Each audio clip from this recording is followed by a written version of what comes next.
बच्चों, Rajput coaching centre में आपका एक बार फिर स्वागत है। तो देखिए, पढ़ाएंगे 9th 10th मैथ्स। ठीक है, तो देखिए कल हमने तीसरा क्वेश्चन करा दिया था, आज चौथा क्वेश्चन है। चौथा क्वेश्चन क्या है? भूमि के एक बिंदु से जो मीनार के पाद बिंदु से 30 मीटर की दूरी पर है, मीनार के शिखर का उन्नयन कोण 30 अंश है। ठीक है, तो मीनार की ऊंचाई ज्ञात कीजिए। तो बहुत सिंपल है। तो देखिए क्या है सवाल में कि भूमि के एक बिंदु से, ये कोई भूमि का कोई बिंदु है, ये वाला मीनार के जो मीनार के पाद बिंदु से 30 मीटर की दूरी पे है, यानी कि भूमि का यह वाला बिंदु और मीनार के पाद बिंदु से, पाद बिंदु का मतलब होता है आधार। ठीक है, इसके आधार से ये जो है 30 मीटर की दूरी पर है। ठीक है, इसका जो उन्नयन कोण है वो 30 अंश है। अब यहां से इसका जो उन्नयन कोण हुआ वो 30 अंश हुआ, तो उन्नयन कोण 30 अंश है। तो मीनार की ऊंचाई ज्ञात कीजिए। तो माना मीनार की ऊंचाई h है, ABC। तो यहां लिखेंगे माना मीनार की ऊंचाई h मीटर। माना मीनार की ऊंचाई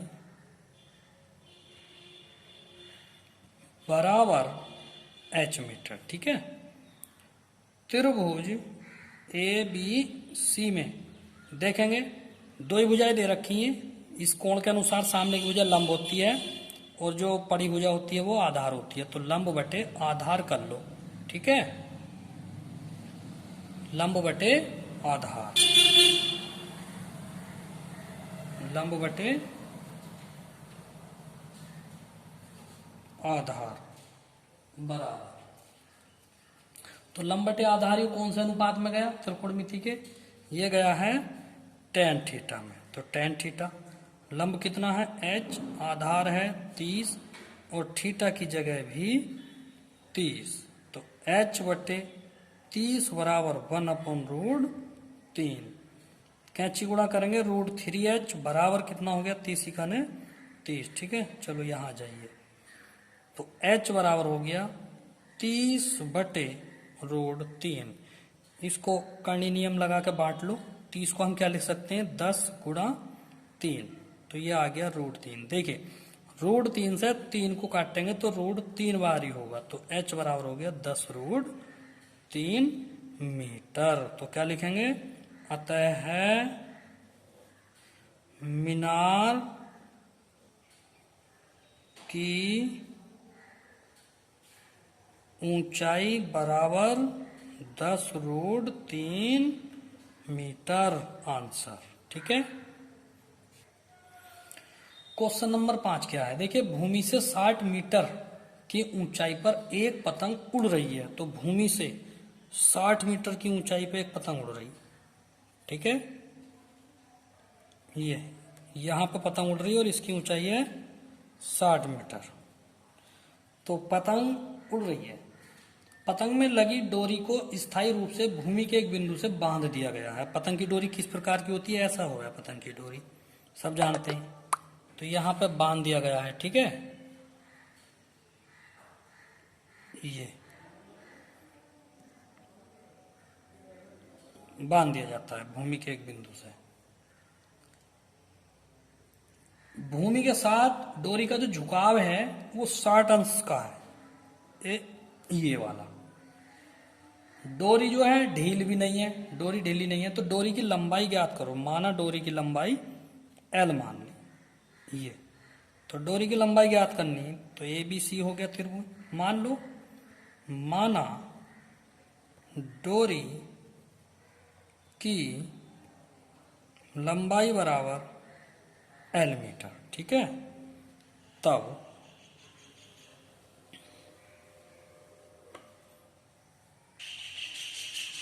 त्रिभुज ABC में, त्रिभुज ABC में क्या करेंगे? ये इसके सामने की भुजा लंब हो गई और ये कर्ण हो गया। तो लंब बटे कर्ण हो गया। तो लंब बटे कर्ण काय से अनुपात में गया? साइन थीटा में। लंब कितना है? 60 और कण कितना है L, और साइन थीटा की जगह आवेगा साइन 60 आवेगा। ठीक है, तो 60/L और साइन 60 का मान होता है √3/2।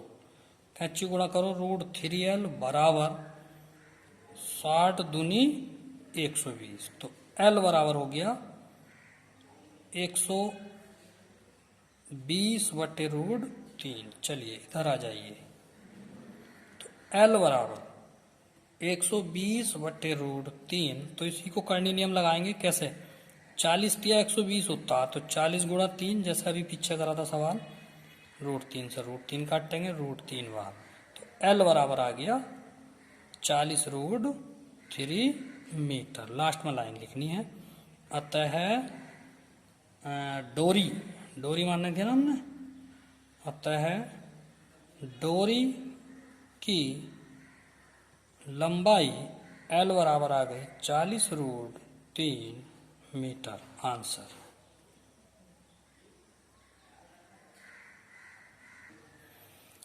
देखिए क्वेश्चन नंबर 6 क्या है। क्वेश्चन नंबर 6 ये है कि 1.5 मीटर लंबा कोई लड़का ये भूमि पर खड़ा है। 1.5 मीटर लंबा एक लड़का 30 मीटर ऊंचे एक भवन से कुछ दूरी पर खड़ा है। भवन की जो ऊंचाई है वो कितनी है? 30 मीटर ऊंची है भवन की ऊंचाई। पूरा कितना है ये है 30 मीटर, यहां से यहां तक। ठीक है, कुछ दूरी पर खड़ा है।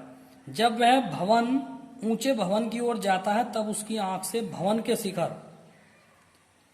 शिखर का उन्नयन कोण 30 से घटकर 60 अंश होता है। ठीक है, तो इसकी जो लंबाई है वो 1.5 मीटर है, इसकी लंबाई लड़के की।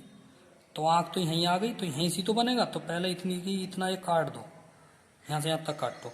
अब यहां से देख रहा हो तो पहले तो कोण 30 अंश था, अब ये भवन की ओर चलता है, तो अब ये जब आगे को चलता है यहां तक, मान लो यहां तक चल गया, तो ये कोण हो गया अब इसका 60 अंश हो जाता है। ठीक, बताइए कि वह भवन की ओर कितनी दूरी तक चला।